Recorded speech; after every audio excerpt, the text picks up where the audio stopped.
So I'm really excited to be here today. Um, as most of you know, this is Leah Lamb, and I am with the Story Alchemist podcast. And once again, I'm going to ask you guys, please don't use the chat for just idle conversation. It's really, really, you're part of our conversation. We're seeing your words matter. And when your words are part of our conversation, it really helps. And when they're not, it's distracting. And so I'm really asking for that extra support today. These conversations are designed, I love bringing you guys in because stories are created through the listening of others. And the more that you guys are part of this, the deeper our conversation is. So I really want to invite you to come alive in the questions that you have around working with story as a healing modality. Because we are with someone who is an absolute pioneer in this realm, Louis Madrona, excuse me, Louis Mehl-Madrona. And I've been a fan of your work for a while. I have several of your books, although I haven't gotten through all of them yet, but I've got several of your books on my book stand. And I'm going to read you a small amount of his bio because it's so long and extensive. We would be here for half the time if I just read you the entire thing. But I want to anchor you in Lewis's amazing work. He is an MD. He graduated from Stanford University, the School of Medicine, and trained in family medicine, psychiatry, clinical psychology. Lewis is the author of Coyote Medicine, Coyote Healing, Coyote Wisdom, a trilogy of books on storytelling and traditional healing as it intersects with modernity. I can't say that word today. Modernity. um, he has also written Narrative Medicine, Healing the Mind Through the Power of Story, The Promise of Narrative Psychiatry, and his most recent book with Barbara Mangai, Remapping Your Mind, The Neuroscience of Self-Transformation Through Story. Wow, are we right on time today? I'm looking forward to being with you, Louis.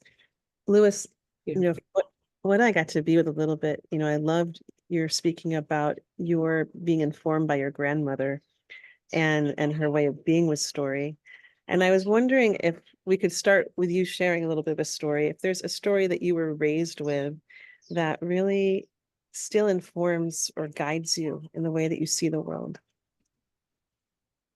That's an interesting question to try and think back. My grandmother told a lot of stories, and these days it's been a lot of years, but I do remember she used to tell a number of stories about people who went out into the woods and got lost and were rescued by animals and lived in the animals' villages for some period of time until they were eventually repatriated by their human relatives. And I remember a story about a hunter who he'd caught nothing, he'd caught nothing, he'd caught nothing, and it was getting cold and dark, and he was in unfamiliar territory, and he'd lost his way home, and kind of hairy looking guy showed up and said, "Hey fellow, are you cold?" And he said, "Yes." And he said, "Well, come home with me and we'll warm you up." And so he did. And they went into a cave, and the cave was full of bear people. So bears in various stages of looking like people, or people in various stages of looking like bears. And so he enjoyed a good meal with them, and you know, spent what he thought was about a week with them. And anyway, about a week later, he said, "Well, I should get home. People are probably worrying about me." And they said, "Okay, we'll show you the way to your home." And so they took him home, and and it had been 50 years that he was gone. And he'd been the guy who disappeared in the woods 50 years ago. And he was a bit shocked, as he might be. And so he looked around and he decided he just as soon go back and live with the bear people. So that's what he did. And that's why humans and bears have such affinity these days. So, and you'll probably, I know you live in Hawaii, and you probably know the story of, I think it's Chinaman's hat from, no? Well, so it's the same type of story. It's a young man um, dives underwater and and meets a beautiful mermaid, and she takes him by the hand, and magically he can breathe. And she walks him into her underwater cave, whereupon she becomes a human-looking person, creature, mermaid, whatever. And her father is king of the sea, and he's has a great time, hangs out with her for quite a bit, what he thinks is a week or two. And you know, he's romantically inclined to stay, but he wants to visit his people one last time. And so she begs him not to, but he walks out of the ocean, and 100 years have passed, and his village is, no one recognizes him. He's barely a story. And there's several versions of the story, but in my preferred version, he walks back into the ocean and lives forever with his mermaid bride. But there's another version where he um, when he realizes how old he is, he crumples into dust and becomes part of the earth. So take your pick. Both beautiful versions. I like your version too. It's a little more, well, they're both beautiful. But yeah, I like the happily ever after. Why not? I gotta do some story swapping now because I've been living back in Kipahulu, Maui, which for those of you who don't know, it's almost like living in another universe. It's where the land is barely domesticated, where the wildness is more known than anything. And there's this one area, it's where the river meets the sea, and the sea comes in and the river comes down and it forms this pool, this estuary pool.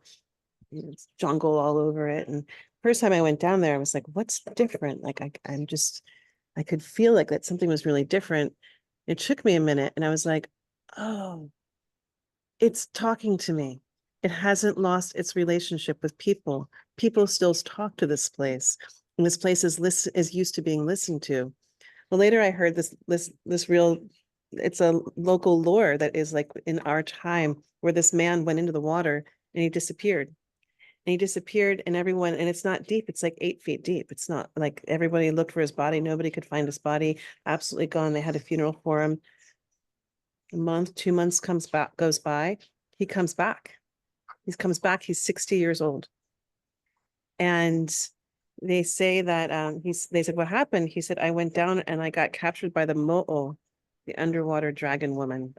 And they had sex with me until I was completely out of energy and life force. And then they spit me out and brought me back.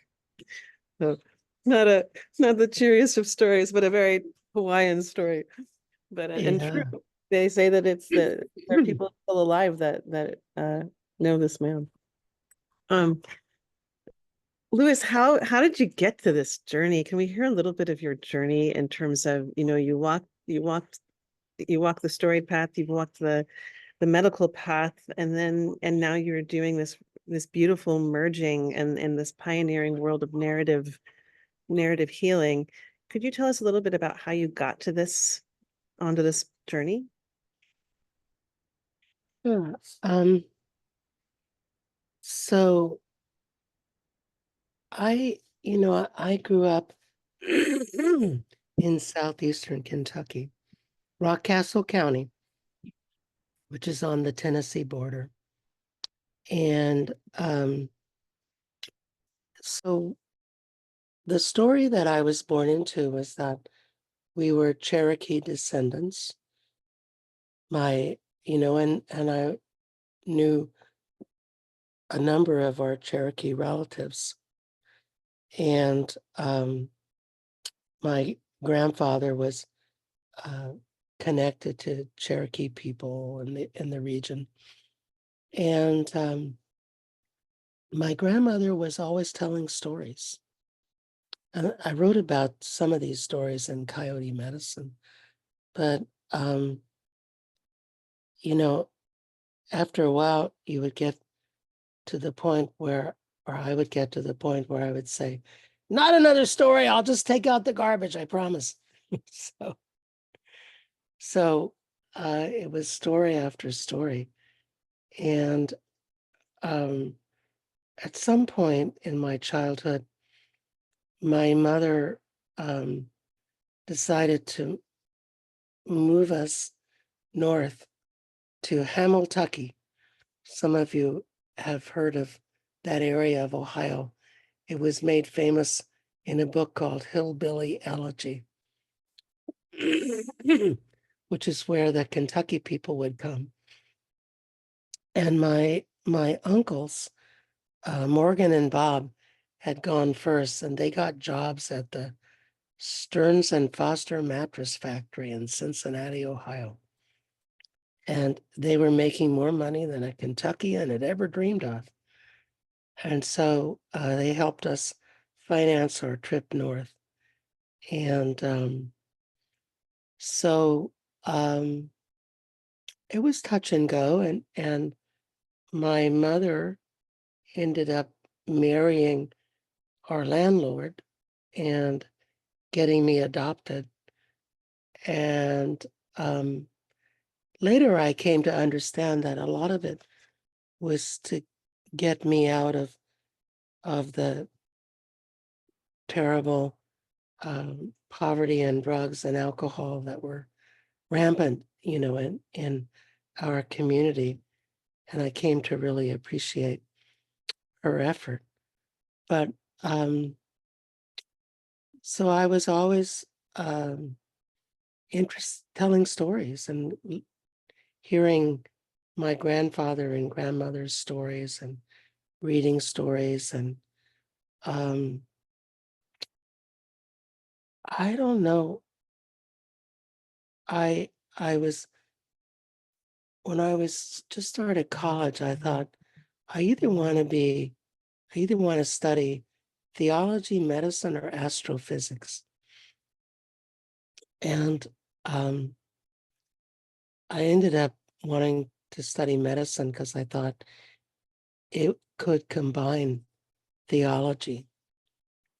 And it wasn't until I got to Stanford for medical school that I realized that conventional medicine of the day, this was 1972, didn't really have a lot of theology. And so that was a shock. And I found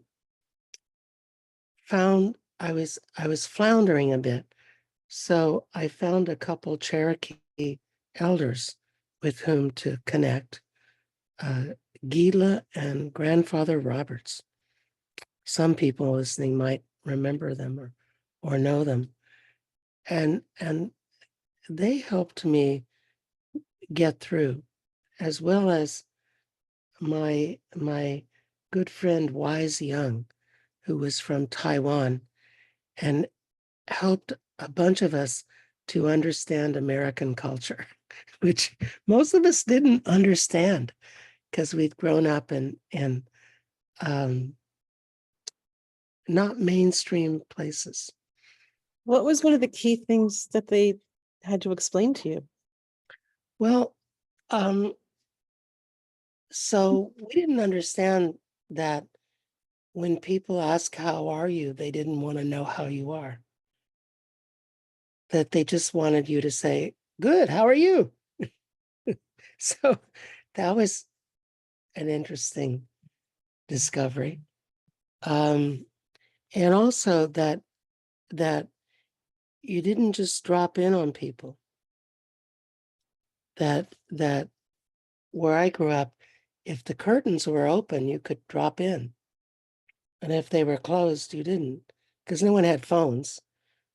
So, and I learned to my chagrin by dropping in on a party to which I wasn't invited, that wasn't a good idea. Um, so, um, and we learned sort of how to behave, because most of our classmates came from, upper class backgrounds, drove fancy cars, uh, and we just didn't know how to relate. So Wise helped us understand how things worked. And he was an amazing guy. Last time I connected with him, he was the chair of neuroscience at Rutgers. He really made it big in the world. But he was our mentor. And but anyway, getting back to the original question, so we had an opportunity to spend a half day a week in the Stanford General Medical Clinic, seeing patients, which I opted to do. And inevitably, I would run out of things to do before the hour that they gave us was up. And so I started telling stories to people to fill the rest of the time, because I figured that it wouldn't be good if I ended early. That, I'd probably I'd probably lose points for that. So, so I told stories. And one day someone asked me where I learned hypnosis. And I said, "What's that?" And they said, "That thing you're doing, that's hypnosis." I said, "Oh, I thought it was telling stories like my grandmother." And they said, "No, it's hypnosis." And then I discovered this Spiegel was big on campus in hypnosis at the time. And so that was an interesting discovery, to relate hypnosis to storytelling, which happened during medical school. I love that. And, I was learned a lot about the dangers of enchanting people and how we have to be really responsible with our spell casting and enchanting, and um, really understand how powerful we are in this place. And, narrative medicine has become quite popularized. And I don't know if everyone actually knows what it is. And I wonder if you could bring us there and talk to us about, ground zero. What is narrative medicine, and how are you working with story and in a medical profession? Well, there's really two major schools of narrative medicine. And one of the schools is the Columbia University School, which was started by Rita Sharon. And it's really focused on physicians themselves, practitioners, and telling stories about our patients, and doing reflective writing about our experiences of being doctors. And it's very rich and interesting. And it's not the school that I'm more connected with, which is more of a dialogical Bakhtinian school of thought, which says that um, all of our life experiences are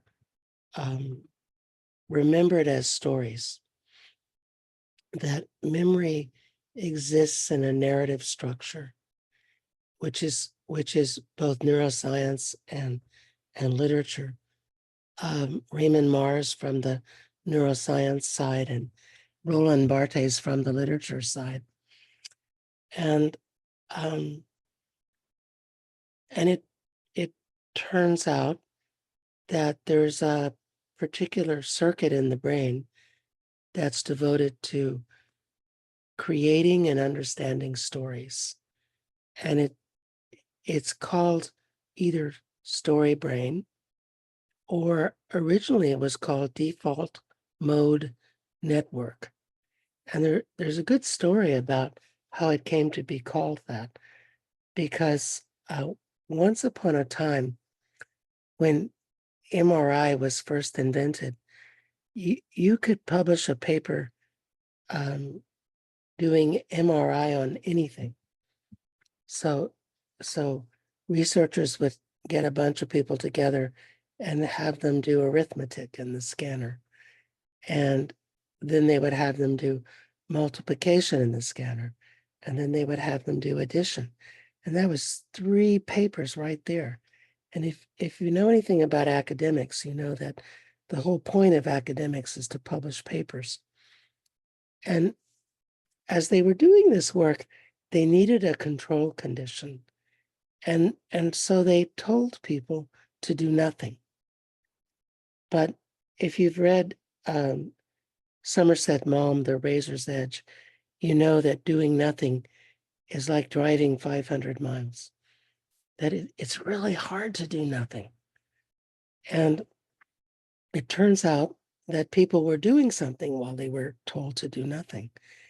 And there was I think he was a Dutch researcher who recognized that something was going on in the 80s, but it wasn't until around 2000, I think 6, maybe a little earlier, that Marcus Raichle at Washington University in St. Louis figured out that people were making up stories when they were doing nothing, that they were running simulations of the important people in their lives. And so think about what you do when you're daydreaming. Mostly we think about other people. Mostly we think about our social relationships. And especially, this is something that I see in the residents and the medical students, that let's say they have a fight with their partner in the morning before they go to work. Well, they go to work, and as soon as they get there, they turn off story brain and they turn on executive function, and they're checking boxes and, doing their job. But then quitting time comes and executive function goes offline and story brain comes online, and they're running simulations of what to do when they get home. And, should they stop for chocolate, flowers, a beer, or something else? And this is what people do on idle. They run stories.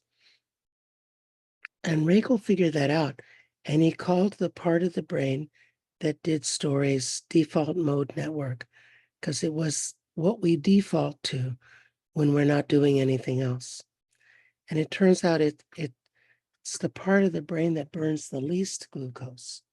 So it takes more energy to turn off parts of the brain than to turn them on, which the character in Razor's Edge recognized really well.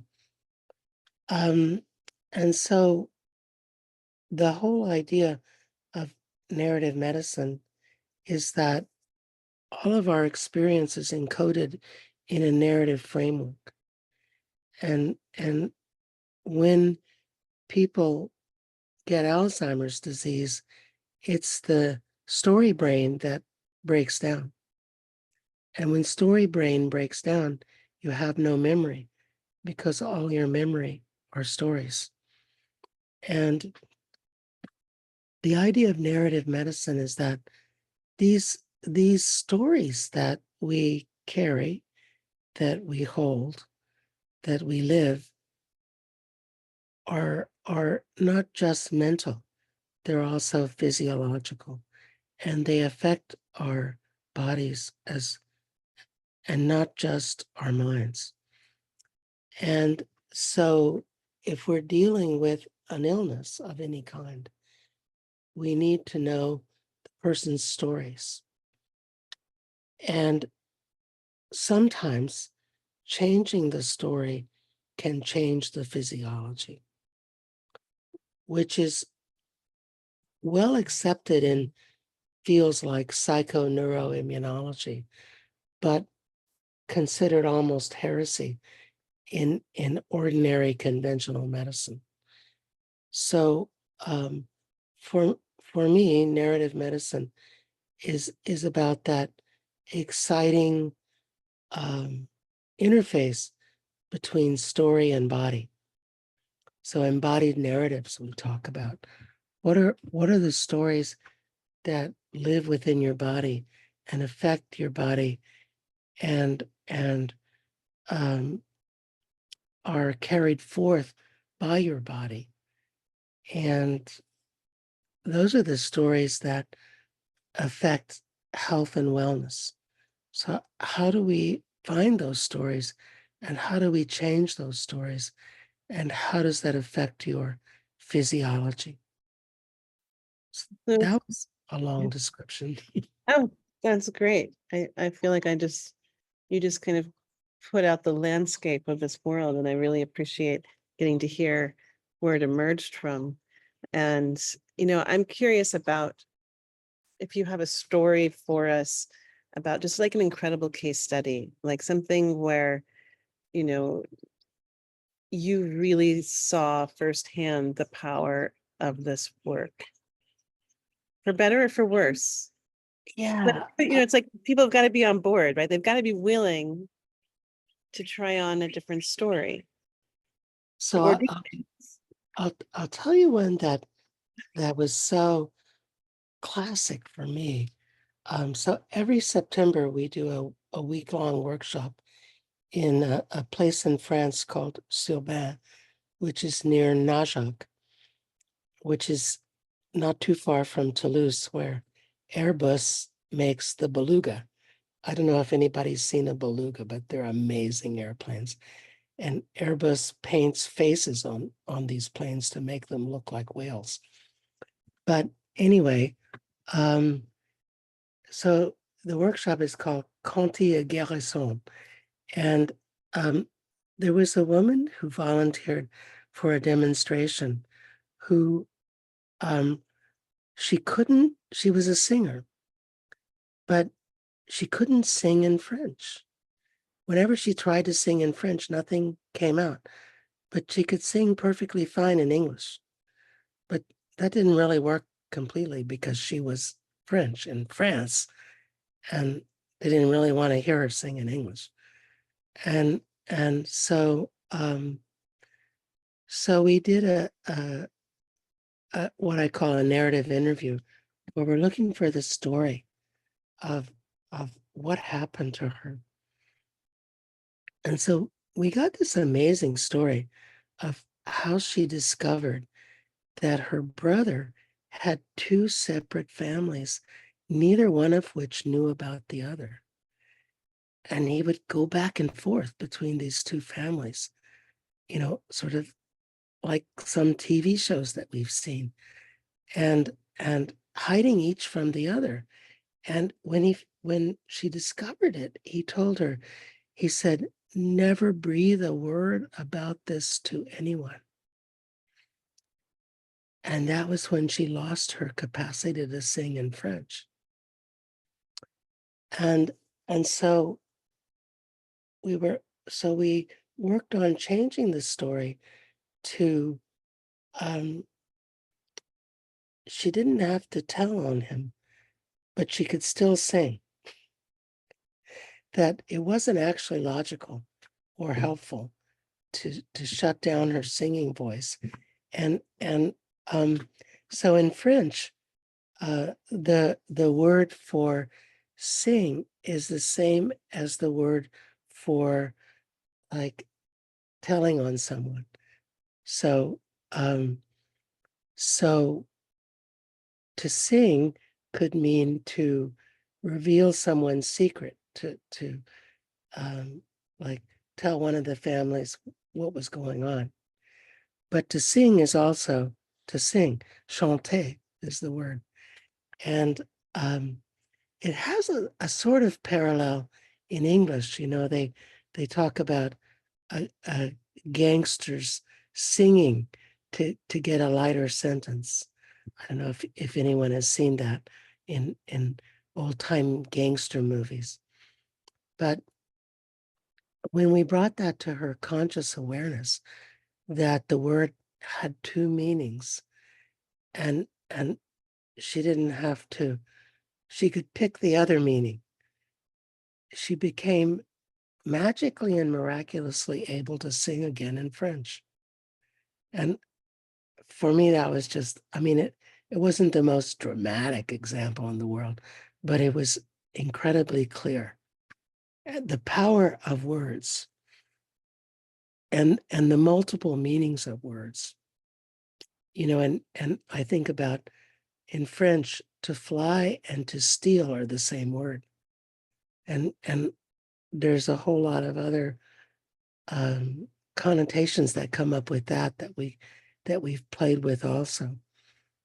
So, and you might think about, you know, in English, what are words that are spelled the same but mean incredibly different things that might relate to people's physiological functioning. Such a great point, and such a beautiful way to articulate how incredibly powerful our unconscious is. Like whether or not I think it was oh gosh, my memory isn't working these days. She wrote the book Storyteller, and her name was, oh, it'll come back to me. Maybe someone else is going to pick up that who knows what I'm talking about. But she says whether or not you know the old stories know you. And it kind of speaks to this idea of, whether or not, you know all the meanings of the words consciously, like they're part of our consciousness, and Mhm. they're deeply inside of us. And then how do we get to speak to them? And I think it bears to question this question of like, what's the distinction between a story and a lie?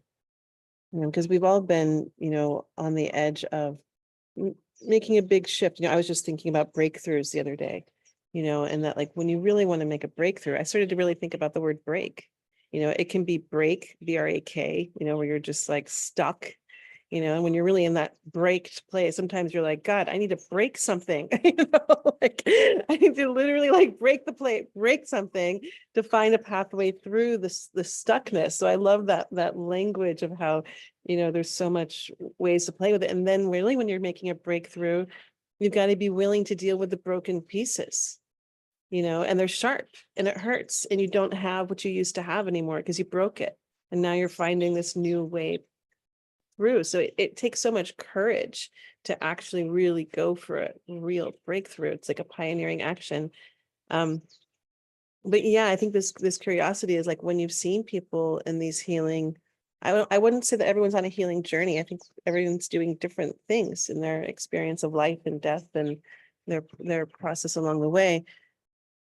But how do you make that distinction between let's craft a story that will create a new pathway in your neurological pathways versus a lie? Like how do you work with that? Well, um, I I don't know that there are lies. There just may be worlds in which stories creep out that don't belong.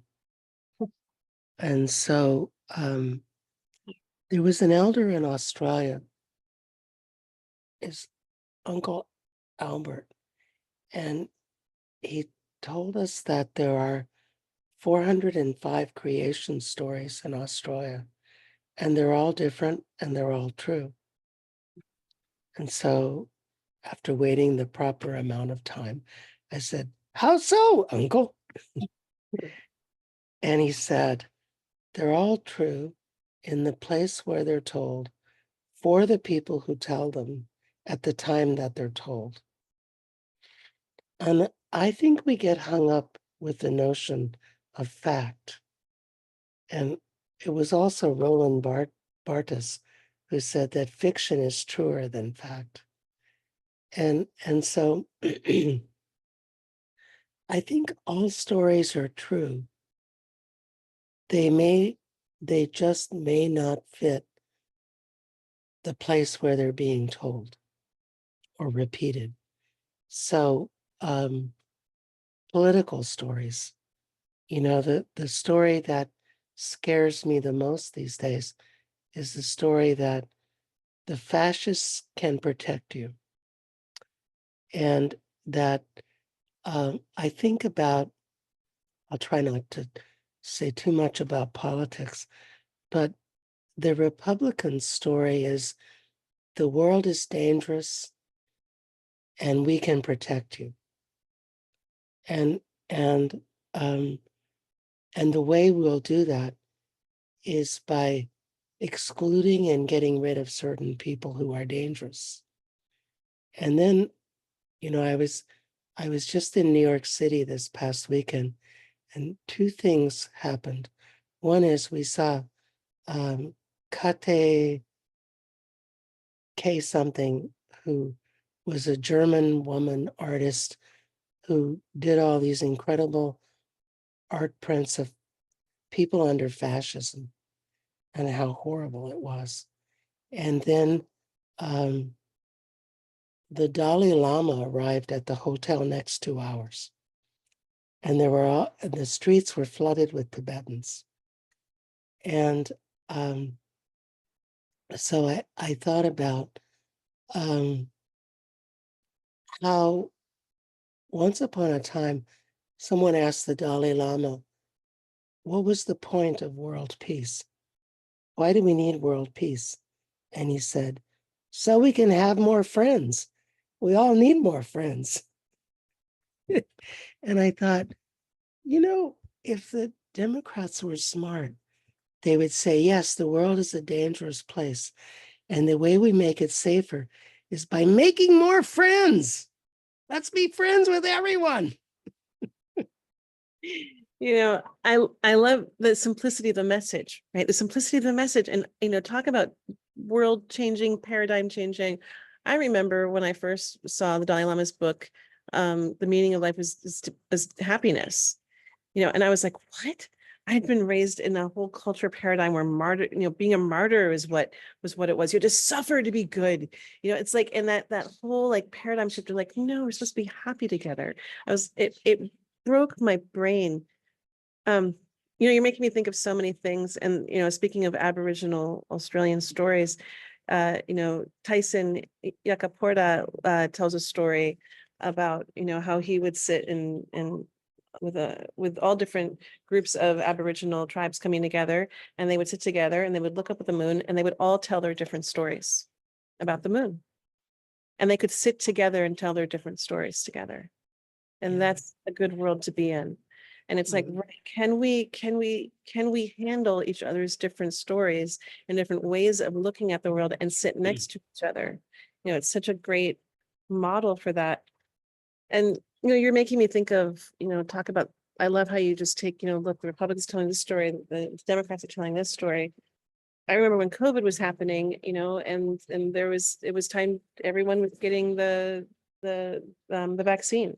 And I was really trying to determine what was going to be the right decision for me. And so I went and I started interviewing everybody. I wanted to hear their story. Why are you getting the vaccine? Why aren't you getting the vaccine? And from a story perspective, everyone was actually telling me the exact same story. And what I was hearing was that people who were getting the vaccine were afraid of COVID, and the people who weren't getting the vaccine were afraid of the vaccine. And that together, we were actually all living in the same story in terms of how are we going to face what we were afraid of? Yeah. And how are we going to face or be with other people who saw how to deal with what we were afraid of differently? And it all comes down to fear of death, because and how we parse that, because, um, you know, we're certain that we're going to die, and we don't want to. And so we're trying to avoid it as best we can. And I it's interesting. I wrote a short piece for a medical magazine about a patient of mine who is obsessed with COVID, and she's still hiding out in her house and not going anywhere without a mask. Anyone who comes into her house has to put on a hazmat suit and booties and an N95, and she won't go to her dentist, so her teeth are rotting because the receptionist doesn't wear a mask. And she you know somewhat attacked me for not wearing a mask in my hospital where I work. And I said, well, I do what infectious disease tells me to do. And she said, well, you're a murderer.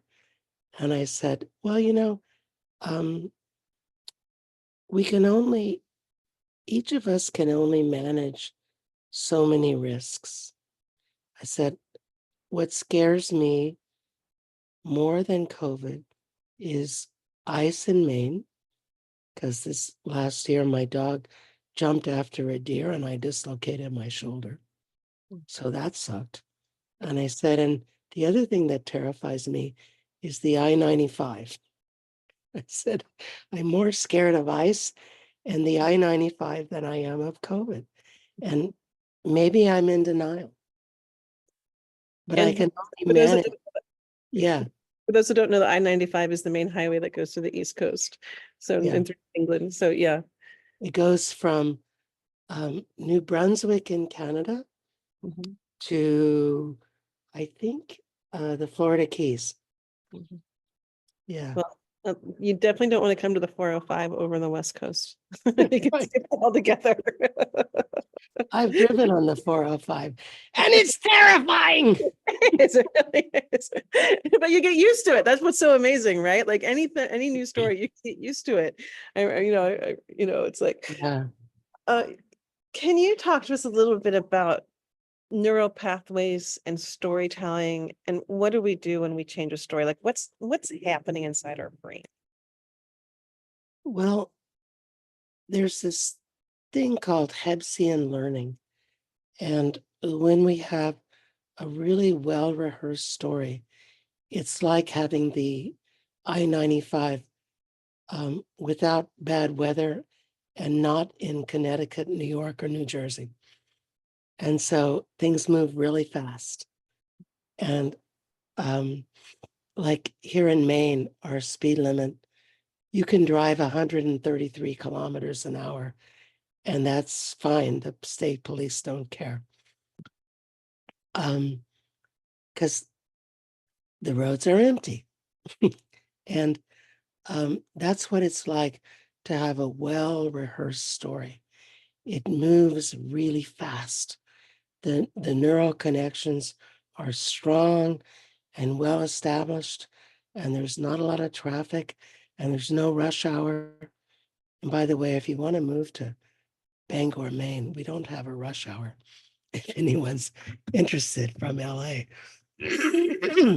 And so, however, that well-rehearsed, well-practiced story might have negative physiological consequences. So if your story tells you that you're a worthless piece of shit, that might not be good for your immune system. Mm. And so it might be better to practice a story that's more like driving on a main country road, which goes bump diddy bump diddy bump diddy bump diddy bump diddy bump, and and working on getting it stronger and smoother and more rapid, like if the Maine Department of Transportation actually had money to fix the roads, which they don't. But you could eventually have a really beautiful road that's, no bumps, no pit holes, like what they have in New Hampshire. And you would drive fast and get to your destination and feel great. And um, and that's changing stories. It's changing the path that your brain takes from one direction to another. And if you were able to say, I'm a beautiful star child here from the Pleiades, and my job is to be happy and make other people happy, and I'm very worthwhile. Well, imagine how that would change your physiology from telling yourself that you're a worthless piece of shit.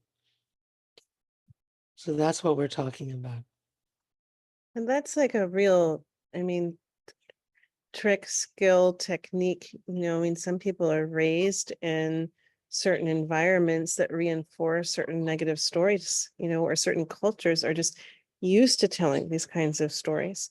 And I'm thinking of Deborah Silverman, who's actually a great astrologer, and she's in our guest library. And she tells us, she jokes with me, she's like, Leah, I'm a Jew for joy. you know and she's like, I'm creating a new fan club called Jew for Joys. And if you're Jewish, you can understand that a lot of us were raised with some heavy stories, and it's like, and we've got them in us generationally, so it's like it's very normalized for us to live in these heavy stories.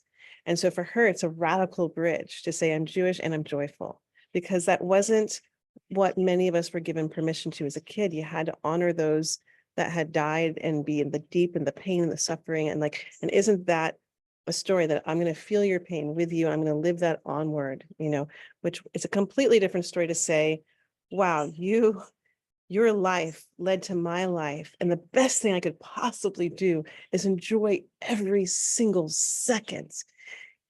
Very different narratives, and we're not all raised with those, so how to jump the loop, how to get, I always think about like the racetrack. I like the highway. I think about my system, my circuitry will look like a racetrack. I'm like, oh God, here we go again.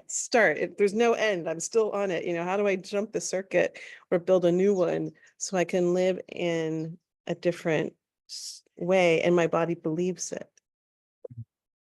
We we had a client once whose ancestors had been in the Holocaust, and she had decided that she didn't deserve to eat or have heat in the winter because of how badly her ancestor had suffered. And you can imagine how her landlord felt about that, because, pipes freeze and cost a lot when they burst. And so she was going to lose her housing if we didn't do something. And so in our office, we had a lot of puppets. And so we asked her, well, what's the puppet that represents that message? So she picked up the T-Rex puppet. And we said, well, you know, it strikes me that at least one of your ancestors who suffered through the Holocaust would want you to be happy and healthy so that their suffering had not been in vain. And she said, well, maybe one. And I said, well, pick a puppet to represent that. And she picked a tiny little bunny rabbit. So what's a tiny little bunny rabbit going to do with the T-Rex? And so I said to her, we're going to have to loan you someone to help you to keep your apartment warm enough to keep the pipes from freezing. So look around and find a puppet that you could take home to remind you that you don't want to mess with your landlord's pipes. So she looked around and she picked a panda bear, because this was during the time of Kung Fu Panda, the movies. And I said, that's great. because Kung Fu Panda would never save the world on an empty stomach. He would always have his noodles first before saving the world. And so she took Kung Fu Panda home, and Kung Fu Panda reminded her to keep the heat above freezing and to eat some noodles every day. And, eventually we were able to move her into that. Eventually the rabbit got bigger and the T-Rex got smaller. And she moved into that space of being grateful that her ancestor had sacrificed so that she could be happy and well, which took a few months, but at least the pipes didn't freeze. Yeah. The story I love, as you're talking and even thinking about, you're talking about your grandmother, how every time she wanted you to get to do something, she'd tell you a story first, and it wasn't a straight arrow. There was a back door, there was a side door, and I feel like that's what storytelling often gives us. It gives us space. It gives us, more letters to play with, more different ways to work with the words. We don't have to hit things head on, and it gives us another way to play with life. We're nearly at I can't believe how fast this hour just went by. I feel like we just touched it. We just began touching it.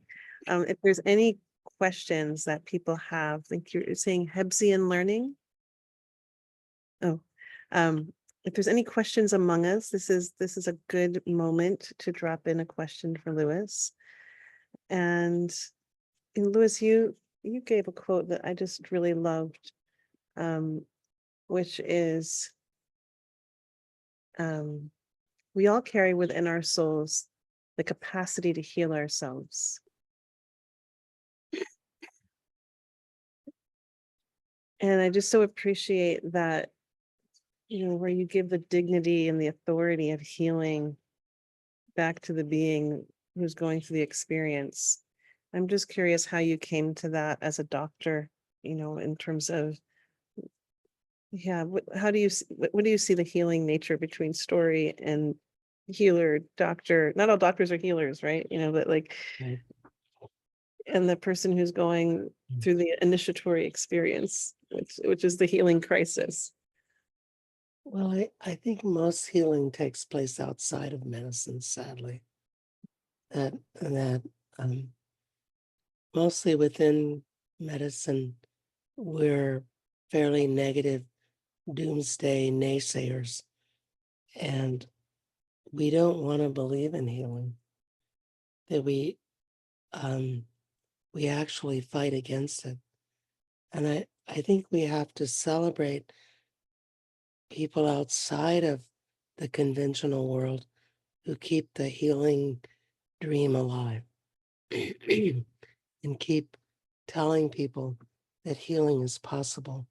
And for me, those were my elders, the elders that I studied with and spent time with over the course of my life. And, I we'll see who tomorrow's elders are, but I hope there are some. I get to be around a fair amount of younger people, and I'm pretty inspired by this. There's a lot of youngers who are planning for their elderhood, Oh, very good. Very and good. Yeah. and I love getting to be around them. And a lot, yeah. Lewis, thank you so much. This has been such a rich time, and I'm really excited for you to be with us. And we'll get 2 big hours of you and your teaching and the alchemy of story. And there's also, for those who want to learn more from Lewis, that's one way to do it. But also you've got many, many books that he's written, and we didn't even get to touch on the new one. I'm We on got, Google. what's that? Just Google me. Yes, yes. And you mentioned a workshop. Are there other workshops that you teach as well that people can find you? Like how else to get to Yeah, people? yeah. Yeah, I mean, we're really happy to have people join our mailing list. It's Mhm. the website is, the usual 3 Ws coyote-institute.org. Mhm. And we have a workshop coming up in Maine where we're doing hiking in the mornings and storytelling in the afternoons in Acadia National Park, which should be Fine. really When's fun. that? Where is that? Oh, When is that? it's the next to the last weekend in Maine. I mean, in August. I think it's August 23rd to 25th. Great. And then we're doing healing camp in Woodstock, New York, the last weekend in August, Labor Day weekend. And healing camp is just where we get together people who want to do healing with people who want to be healed. And we have a free for all. And it's really fun. It's wild and crazy and fun. I love it. I love it. Wow. Yeah. Excuse me. Yeah. Am I interrupting or can you hear me? Yeah, we can. Okay. I just got back from Maine. So I was up there making some medicines. And when you start talking about Maine, I'm just like going through the roads with you, going up and down the hills, going through the curves. But a lot of my healing journey and my stories and my medicine making and stuff are coming from my elders in Maine. And I only choose to go there so that they're not directly related to me in Nova Scotia where I am. So when I'm listening to you, I'm feeling what you're speaking, if that makes any sense to you. Mm-hmm. Sure. Yeah. Yeah. But thank you for that. I watched a couple of your podcasts already too. Great. Thank you. Wonderful. I'm seeing that you're also going to be in the UK in late October. So yes, we'll include the link to your website where people can get updated on different workshops that you're doing. And again, Lewis is going to be part of the Alchemy of Story, which is I think it's a pretty incredible program. I gotta say, I'm very inspired by it myself, mostly because there are people like Lewis who are coming in who are really widening our perspective and our capacity and skill building in terms of really understand our power as storytellers, our power to not only bring story as a tool for healing ourselves, but to really stand as guide and guideposts for others. And really, it's a class where you get to practice being an elder in the making. An elder in the making or an angel in the making, your preference, who you want to be right now. So Lewis, I just want to say thank you so much. I really appreciate your time, your consideration, your stories. And we'll be talking soon. And if everyone wants to take themselves off mute and just wish Lewis a wonderful farewell for the day, we can do that. Some hoots and hollers and a walk well. And then for anyone who want to stick around and have questions about the program, I'll stay on for a little bit longer. So let's give Lewis a good hoot and a holler. Mahalo, You're Thank on you. mute. mahalo, mahalo. Thank you. Mahalo. Lalan. Thank Mahalo, you. Mariloa. Thank you. Mahalo. Beautiful story. Blessings. Much love. Love, love, love, love, love. Woo!